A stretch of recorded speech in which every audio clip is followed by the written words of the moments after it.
It's hot outside today, very hot, so I'm not going out until later on, but I thought I would do a little Wednesday video for you. So today we are going to be talking about 10 steps to becoming a full-time photographer. Now this doesn't just apply to those of you that want to be a full-time photographer. There are tips in here that I think are going to help you all out. So let's go.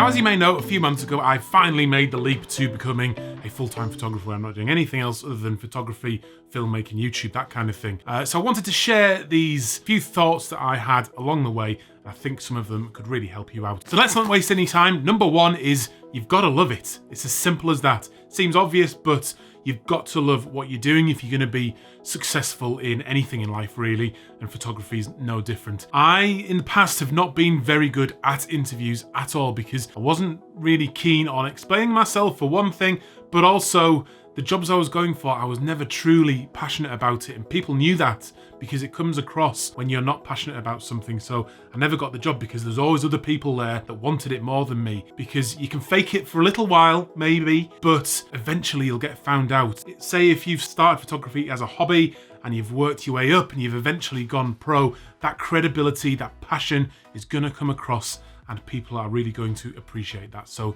you've got to love it. Now, number two is video. As simple as that. I just don't see these days how a photographer is going to survive as a full-time professional photographer without doing video. There are still some photographers around that just shoot stills, but there's not many new ones, I don't think. Almost everybody now is doing video as well. That's what clients are looking for. They're looking for you to do everything, and I just can't see how you can't do video these days. It's part of the reason I started this YouTube channel as well, to expand my filmmaking and video skills, and it's worked a treat. Just do some video, any kind. You don't have to be on camera yourself, but start shooting B-roll, and if you've got a drone, get some nice drone footage, and you'll really see it starts to add to your whole portfolio and work. Now, number three is that you've got to build a brand, and this is true for everybody these days. And really, we're talking about building that brand on social media, but it's also about building your reputation as well. The sort of two things go hand in hand. Social media is really just about where the attention is. That's where people are looking. Everyone's a photographer these days because we're all putting pictures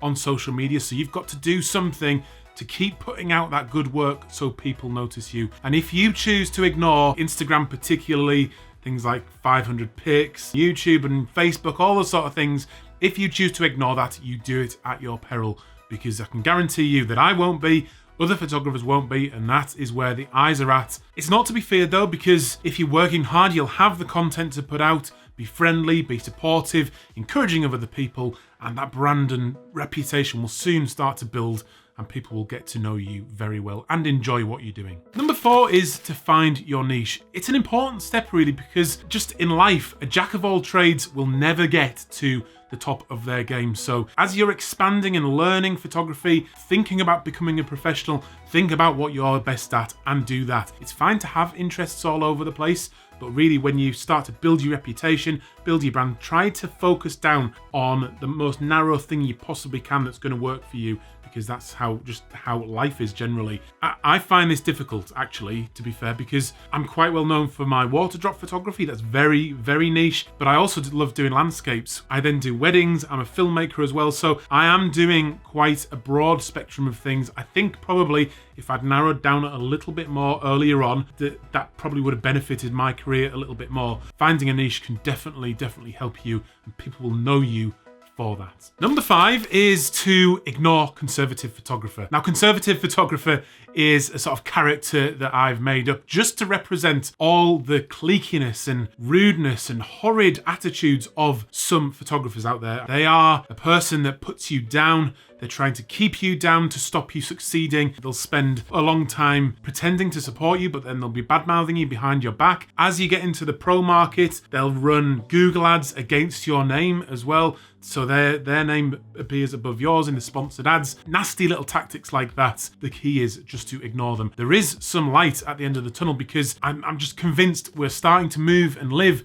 in the day of where the good guy finishes first. At least that's my hope. Conservative photographer is a dinosaur stuck in the past. It's really nothing to fear because they're not going to succeed long term. Now, number 6 is you've got to find your USP, your unique selling point. As you move into the professional market and you're looking to make more and more money, it's very, very competitive, more competitive than ever. What's your USP? I'll give you an example from me. I do wedding photography. My USP, I think, is the fact that I can offer video at the same time as doing photographs. I use an assistant that helps me. Between the two of us, we do photography and a video. And I've been able to do that because of this YouTube channel, because I'm going out vlogging, I'm turning out videos on a very regular basis in double quick time. I'm juggling lots of different things on the day and still producing the work. So being able to offer then that to clients for weddings, then I can offer that full package to the client for a slightly reduced cost compared to getting a separate videographer. Number 7 is to ignore criticism, but listen to the market. When you start to put yourself out there, whether you're pro or amateur, people will quite freely dish out critique on your images. Things like, yeah, that's a great shot, or terrible shot. But both things are completely irrelevant and you shouldn't listen to them that much because critique it's an art form really to give good critique, and it's not always particularly helpful when someone just cuts down your work. It's not worth listening to. However, it's essentially about listening to the opinion of one versus the opinion of the masses. So that does matter. The mass opinion does matter because that's what the market's thinking. So for example, on Instagram, if you post 2 pictures, one of a mountain and one of a park bench, if the picture of a mountain gets 500 likes and the picture of the park bench gets 100 likes, you can be pretty confident that people like mountains more than they do park benches. Unless you are a lover of pictures of park benches and that's your favourite niche of photography, then follow the light and start taking more pictures and posting more pictures of mountains because you'll soon start to see that works for you. The same is true for professionals who are doing marketing. If you sort of start to do A/B testing, where you put 2 ads up, if one works and one doesn't, one generates lots of leads to your website and the other one doesn't, then go with that one, do more like that. Very straightforward sort of marketing A/B tactics. Number 8 is to give more than you take. Now, it sounds simple, but it's difficult to do. Helping people can be difficult. It doesn't come naturally to people because you're sort of trying to do things for yourself, but sometimes that comes across and you can appear selfish, self-centered, that type of thing. So I've lived my entire life by this ethos, just by giving more than you take, and just it's a good ethos to work to. It's the return on investment of your time and money sometimes is not always obvious. In the long run though, I'm convinced it's going to work out and there's going to be a stream of people behind you that loved working with you, and that can only lead to good things in the future. Number 9 is to understand your own needs, and we're really just talking purely practical financial things here because you need to know how much you need to survive on a month-to-month basis. If you're 18 and you still live with your parents, that's completely cool because you can work hard and you can probably survive on about £300 a month. If you're like me, you've got a family with a couple of kids, then you're going to need a lot more with mortgages and things like that to upkeep. That's important to think about before you make the leap into becoming a professional photographer. Understanding your own needs through a bit of self-awareness, a bit of sensible financial planning will really see you right. Number 10 is to work harder than the next guy. It sounds simple, but that's really the key to it. A successful and very close friend of mine once attributed part of his success to the fact that he worked harder than the next guy. And it's a very simple ethos to live by. If you are supremely talented and you continue to work really hard and harder than the next guy, then you're going to go into the stratosphere. You're going to be ultra successful. If you're average or below average, you can overcome that and control that by just working harder and harder and harder and harder. Obviously, there is a modicum of talent that needs to be there, but that comes before, hopefully, you become a professional photographer. So keep working hard and you will soon see the benefits of that. But I hope you've enjoyed this video. I'll see you on another one very, very soon. Please comment down below, subscribe, like, all those things. I'm Adam. This is First Man Photography.